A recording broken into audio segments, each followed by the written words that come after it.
Start the clock.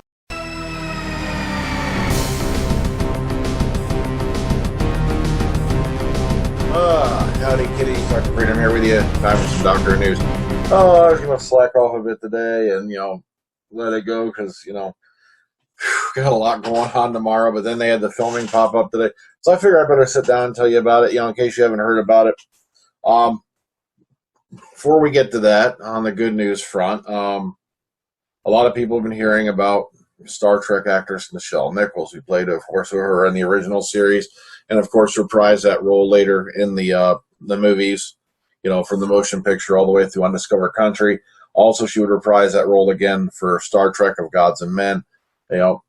So what happened was, as we heard, she had a stroke. But the good news is, from what I'm reading, the MRI revealed that there was little damage, or pretty minor damage. There was no major complications, thus far.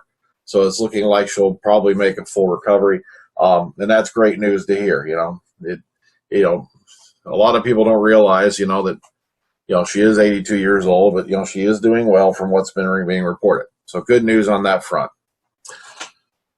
Especially for me. Like I said, I've been a Trek fan for years and years. Matter of fact, I was a Trek fan long before I was a long before I was a Doctor Who fan.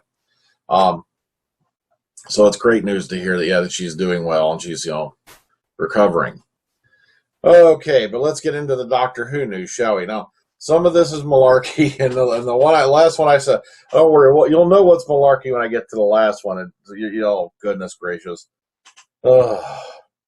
Okay, it's just a lot of weird stuff happened today. All right, but okay, let's just get on to the news. Then I'll explain to you the malarkey. All right, let's do it. All right, let's start off first off on Doctor Who. All right, now what I thought was funny is these came out this morning about Rebecca Front as guest starring in Doctor Who Series 9, which is amazing because she starred with Peter Capaldi in the thick of it. And she also starred with Jenna Coleman in Death Comes to Pemberley. So I thought it was interesting, that these were all popping up, and then all of a sudden, boom. Oh, looky, Rebecca Front pictured on the Doctor Who set for the first time, actress to reunite with Peter Capaldi. All right. And this was taken today on the Doctor Who set, and it was at a church near Cardiff. I'll have the particulars in the next article here. Like I said, the name's escaping me. I know it begins with a P, and it'll hit me like when I see the article. All right, but here she is on set. I don't know why, but they included a picture of Maisie Williams here. But I thought it was interesting that, once again, we have another alumnus from the thick of it popping up on Doctor Who, especially when we had the guy who played the role of Seth he played Ollie in the thick of it. So interesting stuff there. Nice to see the two, reunited, just for this episode. Nice combinations. It's kind of strange, isn't it? Makes you wonder who's going to pop up next. Okay, but jumping over to Wales Online. Okay. Doctor Who Series 9 Time Lord films his latest scenes at Church Hall. Cast and crew are back at it in the glorious Cardiff sun. And if you want, you can view the picture gallery here. There's even a little bit of filming thing, but like I said, it's only 23 seconds, and it's not a whole lot, to be honest with you. But, okay, here you go. And if you scroll down through here, there's more pictures of this particular scene, this scenario right here in a minute. So this one's kind of a short one, but if you want to watch the short video, here it is. That's why I included this one. Also, if you jump on over to the mirror, get ready for this.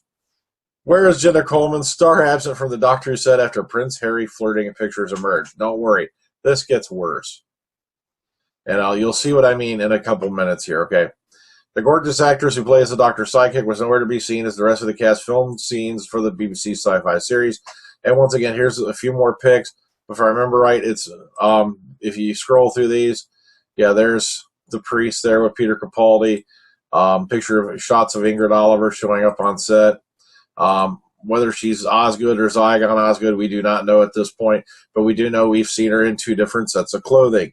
Here's the one set with the military-style commando, as we call it here in America. This would be a commando-style sweater, but also she's sporting the very infamous question mark lapels, on the lapel of her collar.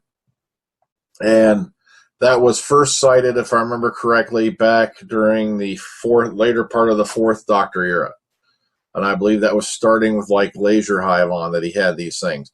And then, of course, Peter Davison wore these. All right. Sorry, okay, I thought that's right. There is a bit more. But ignore the headline. Enjoy the pictures. Here they are. That's the main thing. Sorry, I thought I skipped a little too far ahead, but I'm going a bit faster, and I thought, don't worry. The malarkey is coming. You're going to freak out. Okay, get ready for this. Okay, this one interesting. Heroic Hollywood. With more focus on Peter Capaldi, Doctor Who Season 9 could be the strongest in decades. Okay, Series 8 of Doctor Who may have achieved record ratings, but it failed to win over the majority of both critics and fans. So there's no doubt now. I don't know why it's saying that, because as I just said, the viewer ratings were up. The problem is it seems like they got passed over in certain award categories that they shouldn't have. But all in all, I think Series 8 was the turnaround that they needed. But okay, let's keep going. It failed to win over the majority of both critics and fans. There's no doubt that Peter Capaldi's 12th Doctor gave a fantastic performance, but that still didn't change the sense of that the viewers had when it was all over with. Now, while it wasn't a terrible season by any means, there was something that left some feeling perturbed, and that was that something was the Doctor's companion, Claire Oswald, played by Jenna Coleman. Showrunner Stephen Moffat claimed that Season 8 was Claire's season, which made it incredibly awaiting a new Doctor. Now, so much time spent on the awkward focused love story with Danny Pink, blah, blah, blah. And then it goes on from there into that. And then it goes into why they think this series is going to focus more on the Doctor, which it could, because Jenna Coleman, if you've been noticing the filming stuff and all that, you haven't really been seeing them together all that much. But as I keep explaining, these are just the bits we're seeing. Okay? Don't jump to conclusions yet. Remember, there's stuff that's being filmed in the studio and on the military bases that we don't see. So, and also there's plenty of stuff, a little bit earlier in the season where they were together, but it makes me wonder what's going on with the early part of this season as well. But okay, very interesting interview here. You should read it. And this just popped up a little bit ago on Den of Geek. Michelle Gomez interview, comedy, and Doctor Who. They interviewed Michelle Gomez about slapstick stand-up, Stephen Moffat playing the Missy, and her new web series. Now, if you get a chance, watch this. It's called Heather's American Medicine, which is ironic if Michelle Gomez, if I remember correctly, does live here in America, but at the same time, she is Scottish, and then, of course, they got her playing Heather's American Medicine, which I found a little bit ironic. But it is funny. I've watched a few episodes of it here and there, and it's got a little bit of a humor all its own. Okay, Michelle Gomez, seen last year's Doctor's Havoc-causing murderous Missy, has a memorable history of banana TV roles behind her. Now, there's been Green Wings, Sue White, Bad Education's Pickwell, and more recently, Psycho Bitches, Meth Head, Mary Queen of Scots, and projectile vomiting Margaret Thatcher. If you were to make a Venn diagram depicting the crossover between deeply funny and fundamentally unhinged TV characters, you'd likely end up with just a gif of Gomez gnashing her teeth and riding a camel. And, of course, in the new web series, Heather's American Medicine, she takes on another comedic persona, that of a straight-talking online agony aunt doling out highly questionable advice to America's troubled citizens. All right, and then it goes into the interview from there. Hang on. I love the lush green fields out here in Lima, but the farmers turning over the fields is playing havoc with my allergies. But, see, I've had dry throat for the last couple of weeks, and I've been sneezing my head off it. Oy vey. But okay, so they go into the interview straight from here. All I can say is Michelle Gomez, she's always interesting. Please be sure to go take a look at this, especially if you're more interested, in the person behind the persona that we now know that Missy is an incarnation of the Master. I got some bad news for you guys out there in Doctor Who land who keep making up alternative descriptions or alternative explanations as to who Michelle Gomez's character is, because I've got some bad news for you. Even Moffat has now come out and said that he pictures Missy as being the incarnation after John Sim. There is no confusion. She is the Master. Deal with it. Okay? I've been seeing this like nuts for the last few weeks, and it's driving me bananas. There is no, she's some alternative regeneration of the Ronnie passing herself off as the Master. That's not what's going on. Mama Lucian. Oh, gosh. And now the malarkey. And that's why I saved it for last. Get ready for this. Doctor Who star Jenna Coleman single after split from Game of Thrones hunk Richard Madden.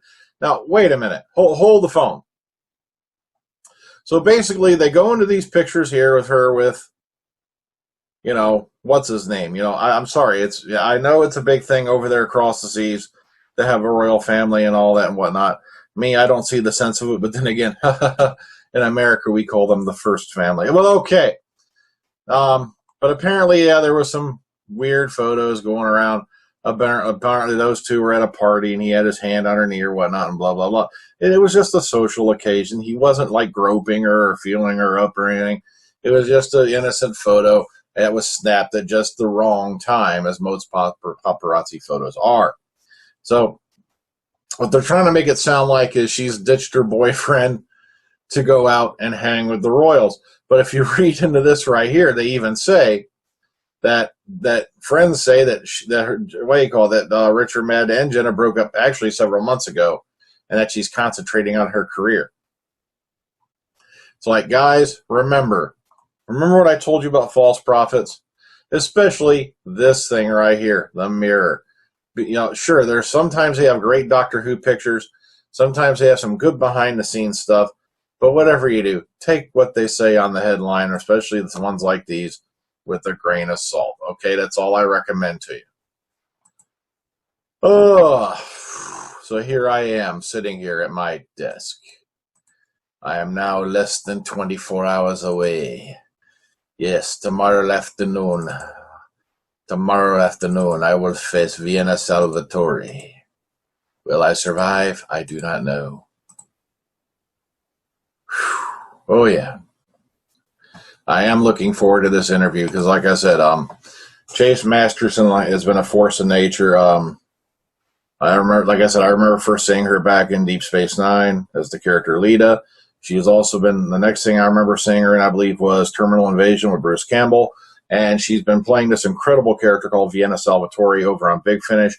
And she's also been playing, she first started out, the first time I remember hearing her in Big Finish was in Night of the Stormcrow with Tom Baker and, Louise Jameson playing the Doctor and Leela respectively.